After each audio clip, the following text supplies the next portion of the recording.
پیشاب بہت زیادہ آتا ہے کہ انار کے چھلکے کو جو سکھا کر جو ہے ہم نے اس کا پاؤڈر سپوف بنایا اس کو استعمال کریں۔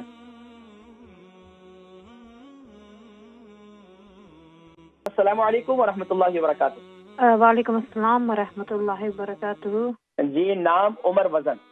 جی مجھے اپنے بارے میں اور امی کے بارے میں پوچھنا ہے۔ میرا نام ہے سارہ، سین سے سارہ۔ مجھے وہ پیشاب بہت آتا ہے، تو کیا مجھے بھی اجوائن لینا چاہیے؟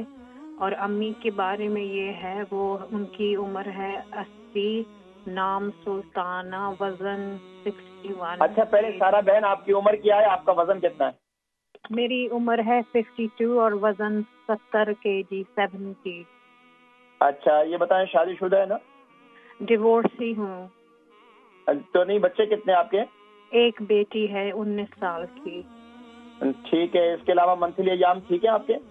ہاں، میں ذرا پری مینوپوزل ہوں، irregular period۔ جی میں سمجھ گیا، ٹھیک ہے، عمر کے لحاظ سے جی بس ٹھیک ہے، میں سمجھ گیا۔ اچھا، امی کے بارے میں بتائیے۔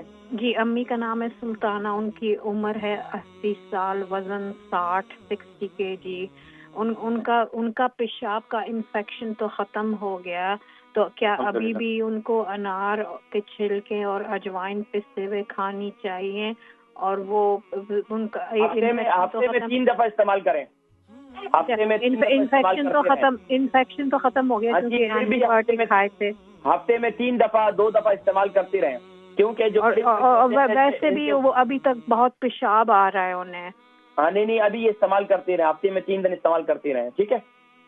ٹھیک ہے۔ جزاکم اللہ خیر۔ میں ذکر کرتا ہوں آپ کے سوال کا جواب۔ بہن سارہ، ان کی عمر 52 ہے، 70 kg ان کا وزن ہے، پیشاب بہت زیادہ آتا ہے۔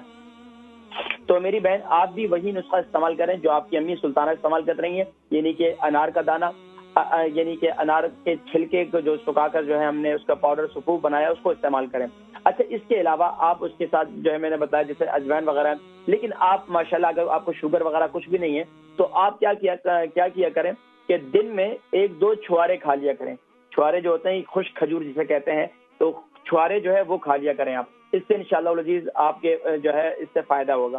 اور تیسرا یہ ہے کہ آپ کو رات کو سوتے وقت جو ہے آپ تیل استعمال کریں، بلیک تیل اور وائٹ تیل 100 گرام لے لیں، ان کو پہلے ہلکا سا توے پہ بھون لیں اور اس کو رات کو سوتے وقت جو ہے اس کو ہلدی والے دودھ کے ساتھ اس کو کھا لیں، لیکن جب کھائیں گی تو اس کو خوب چبا کر کھائیں گی، تو انشاءاللہ العزیز آپ کے پیشاب کی تکلیف جو ہے وہ ختم ہو جائے گی۔ باقی آپ کی امی نے اپنی امی کے حوالے سے پوچھا تو میں نے ذکر کیا کہ ان کو یہ انفیکشن تو ختم ہو گیا، آپ نے جیسا کہ ذکر کیا الحمدللہ، لیکن ابھی بھی ان کو یہ نسخہ استعمال کرتے رہنا چاہیے۔